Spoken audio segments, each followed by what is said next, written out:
we divide 930 by 5 in a long division method.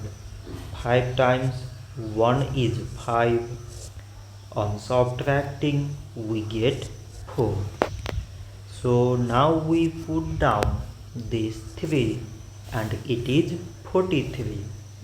5 times 8 is 40. On subtracting we get 3. So again we put down this 0 and it is 30. So 5 times 6 is 30. On subtracting we get 0.